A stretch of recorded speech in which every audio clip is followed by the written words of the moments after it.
আজকে এমন একটা শিয়াল পণ্ডিতের কথা আলোচনা বিলোচনা করব, আপনারা কান দিয়া মন দিয়া শুনবেন। কোন পণ্ডিতের কথা আলোচনা বিলোচনা করি?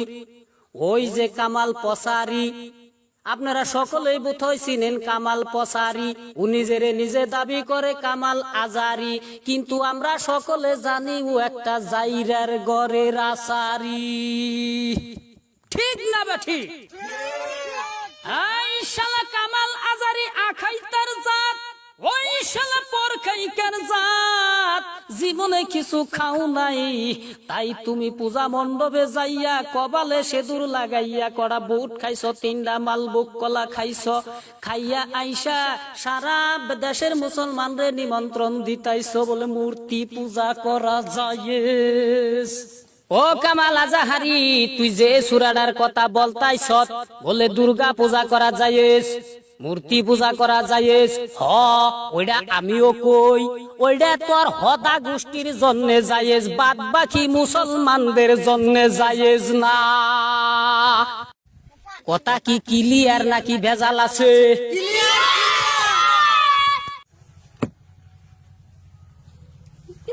এই আমার যুবক ভাইরা, ও আমার যুবক ভাইরা গো, তোমরা একটা দিক লক্ষ্য করে রাখো।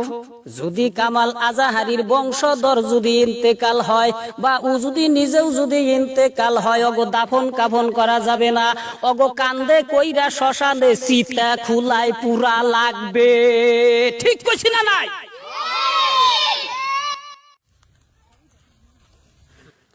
মাতা করছে নাইরা নইরা, দাড়ি রাখছে সাটিয়া,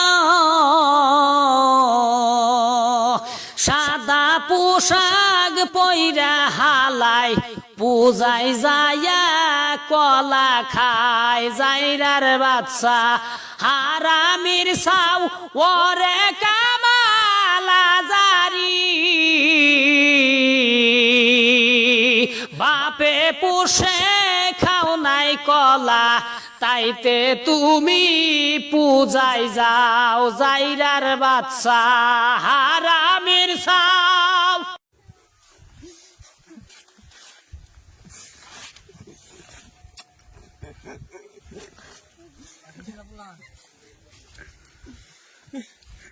এই আমার মুসলিম ভাইরা, এই যে কামাল আজারি কুরআন বিরোধীর কথা যে বলে, ও একটা এজিতের বংশধর, ও একটা মির্জাফর, ও একটা বেঈমানের বাচ্চা। আমার মনে কিন্তু সন্দেহ হয় ও বোধহয় ওর বাপের জন্ম নয়, মনে কিন্তু এওটা সন্দেহ হয় ও একটা বেজির সন্তান। ঠিক না বেঠিক?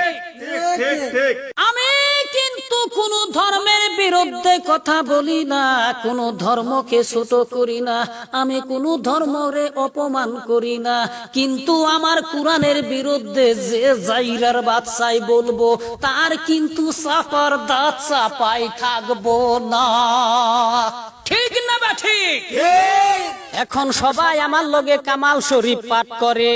জাইরার বাদশা হারামির সাউ ওরে কামাল আজারি, সাদা পোশাক পইরা হালায় কেমনে পূজার কলা খাই। জাইরার বাদশা হারামির সাও। ও আমার ভাইয়েরা, যদি ভিডিওটা যদি ভালো লাগে তাইলে একটা শেয়ার করেন, ছোট্ট করে একটা কমেন্ট করেন, আর পারেন যদি একটা লাইক দিয়েন।